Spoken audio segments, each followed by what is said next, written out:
Everyone, स्वागत है आपका अपने YouTube channel AC study classes में।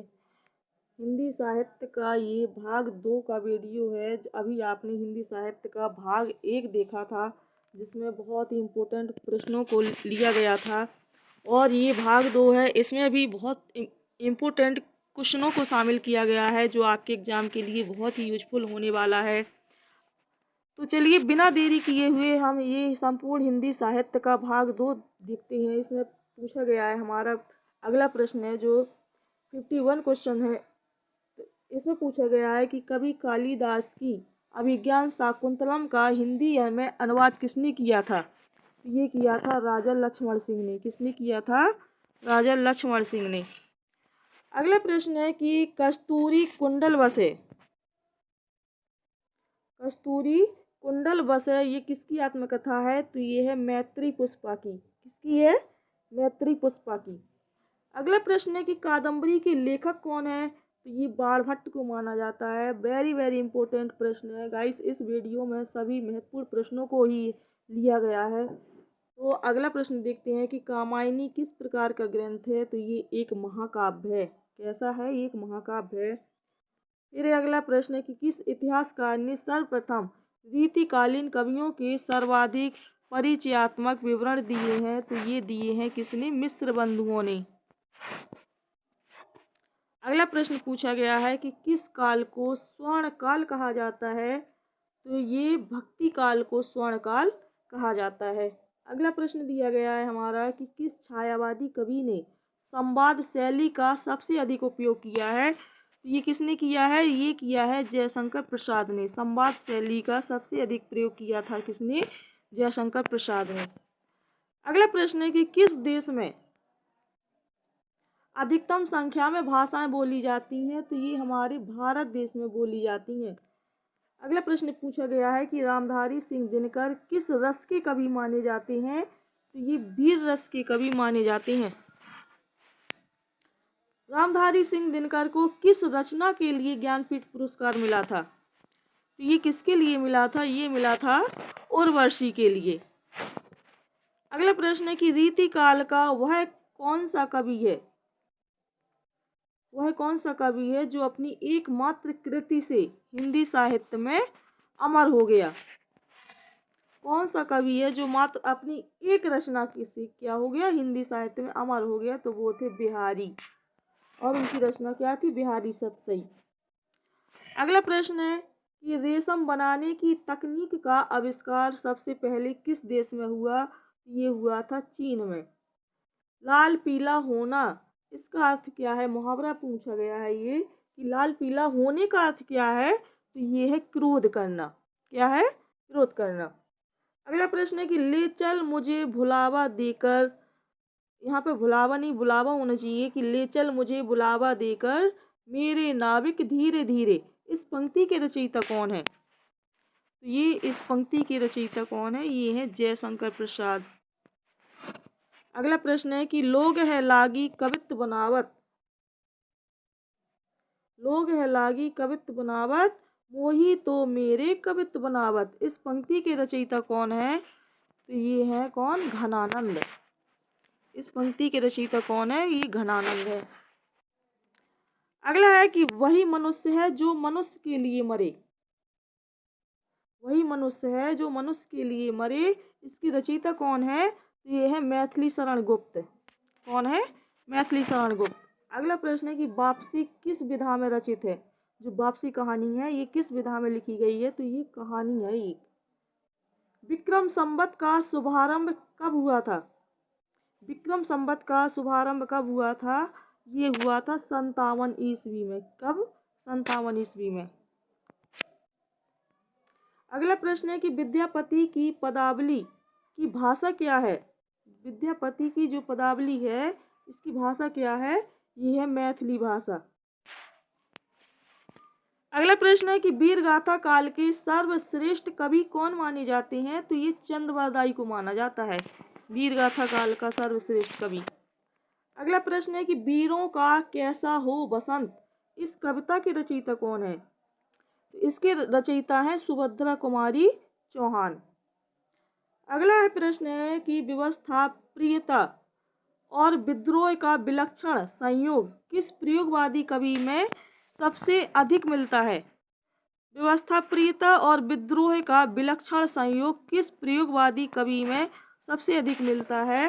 तो ये मिलता है किसमें? अज्ञे में। अगला प्रश्न दिया गया है कि शिव शंभू के चिट्ठे से संबंधित रचनाकार कौन है? शिव शंभू की चिट्ठे से संबंधित रचनाकार कौन है? तो ये है बाल मुकुंद गुप्त। अगला प्रश्न पूछा गया है कि शिवा बावनी के रचनाकार कौन है? तो ये है भूषण। शिवा बावनी के रचनाकार कौन है? तो भूषण है। अगला प्रश्न है कि शून्य की खोज किसने की थी? तो शून्य की खोज की थी आर्यभट्ट ने। किसने? आर्यभट्ट ने। अगला प्रश्न दिया गया है कि शेष कादंबरी के रचयिता कौन है? तो जो शेष कादंबरी के रचयिता हैं ये है अलका सरावगी। अगला प्रश्न है कि श्रद्धा किस कृति की नायिका है? मतलब श्रद्धा जो है ये किस कृति, किस रचना की नायिका है? तो ये है कामायनी की। किसकी? कामायनी की। अगला प्रश्न है संविधान की 8वीं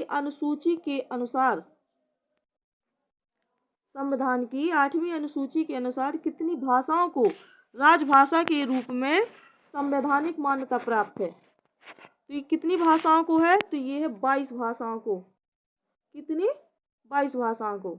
अगला प्रश्न दिया गया है संविधान की 8वीं अनुसूची में शामिल की गई 4 नई भाषाएं कौन सी हैं? जो 8वीं अनुसूची में 4 नई भाषाओं को शामिल किया गया है ये कौन कौन सी हैं? तो ये संथाली, मैथिली, बोडो और डोगरी। अगला प्रश्न है कि संविधान के किस अनुच्छेद के अनुसार हिंदी भारत की राजभाषा है? तो ये अनुच्छेद 341 के अनुसार क्या है? हिंदी हमारे भारत की राजभाषा है। अगला प्रश्न है कि संसद से सड़क तक इस काव्य की रचनाकार कौन है? संसद से सड़क तक की रचनाकार पूछा गया है तो ये सुदामा पांडे धूमिल।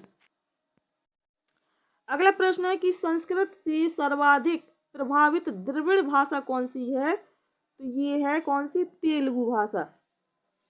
संस्कृति के 4 अध्याय किसकी रचना है? बहुत महत्वपूर्ण प्रश्न है ये कि संस्कृति के 4 अध्याय ये किसकी रचना है? तो ये है रामधारी सिंह दिनकर की। अगला प्रश्न पूछा गया है कि सखी वे मुझसे कहकर जाते इस पंक्तियों की रचयिता कौन है? तो ये है मैथिली शरण गुप्त। अगला प्रश्न दिया गया है कि सबसे पहले अपनी आत्मकथा हिंदी में किसने लिखी? ये लिखी थी सबसे पहले किसने लिखी थी? राजेंद्र प्रसाद ने। अगला प्रश्न है कि सर्वप्रथम किस आलोचक ने अपने किस ग्रंथ में देव बड़े हैं कि बिहारी इस विवाद को जन्म दिया? देव बड़े हैं या बिहारी इस विवाद को क्या दिया? जन्म दिया। तो ये किसने दिया था? मिश्र बंधुओं ने हिंदी नवरत्न में। अगला प्रश्न दिया है कि सर्वप्रथम किस विदेशी यात्री ने भारत की यात्रा की थी? तो सबसे पहले भारत की यात्रा की थी फायान ने। किसने की थी? फायान ने। अगला प्रश्न है कि सर्वप्रथम भारत को इंडिया किसने कहा? ये कहा था सबसे पहले यूनान वासियों ने कहा था हमारे भारत को इंडिया। अगला प्रश्न है कि सर्वप्रथम भारतवर्ष का जिक्र किस अभिलेख में मिला? तो ये मिला है हाथी गुम्फा अभिलेख में। अगला है कि सांच बराबर तप नहीं, झूठ बराबर पाप इस पंक्ति के रचयिता कौन है? तो ये है कबीरदास जी। अगला प्रश्न है कि साहित्यकार अज्ञे जी का पूरा नाम क्या है? तो इनका जो पूरा नाम है वो है सच्चिदानंद, हीरानंद, वात्स्यायन और अज्ञे। इनका ये अज्ञे का पूरा नाम है ये। अगला प्रश्न है कि सिंधु सभ्यता के लोग किस क्षेत्र के निवासी थे? तो ये थे भूमध्य सागरीय क्षेत्र के निवासी थे। अगला प्रश्न है कि सिकंदर का सेनापति कौन था? तो ये था सेल्यूकस निकेटर।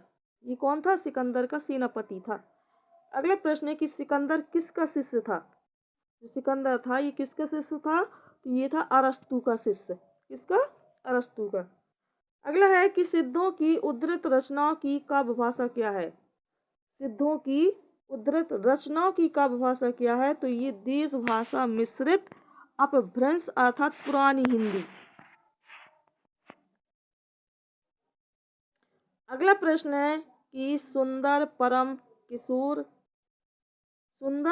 किशोर बैक्रम चंचल नयन विशाल कर मुरली सिर मोर पंख पीताम्बर उर बनमाल। ये पंक्तियां किस रचनाकार की हैं? तो ये किसकी हैं? ये सूरदास की हैं। अगला प्रश्न है कि सुभाषित बलि के लेखक कौन है? तो ये मयूर। सुभाषित बलि के लेखक कौन है? तो मयूर है। सुदर्शन झील का पुनरुद्धार किसने कराया था? ये कराया था स्कंदगुप्त ने। सुदर्शन झील का जो पुनरुद्धार कराया था ये किसने कराया था? तो ये स्कंदगुप्त ने करवाया था। अगला प्रश्न पूछा गया है कि सुहाग के नुपुर के रचयिता कौन है? तो ये कौन है? अमृतलाल नागर। सुहाग के नुपुर के रचयिता कौन है? अमृतलाल नागर। अगला प्रश्न है हमारा 100वां प्रश्न है कि सूरदास के गुरु कौन थे? तो ये कौन थे? वल्लभाचार्य। तो गाइस इस वीडियो में हमने संपूर्ण हिंदी साहित्य के भाग 2 के पूरे 51 से लेकर 100 तक के क्वेश्चन कवर किए, जो आपके सभी एग्जामों के लिए बहुत ही यूजफुल हैं। अगर आपको हमारे वीडियो पसंद आया हो तो प्लीज़ लाइक कीजिए, शेयर कीजिए और हाँ, इसी तरह के और वीडियो देखने के लिए हमारे चैनल को सब्सक्राइब ज़रूर कीजिए। धन्यवाद।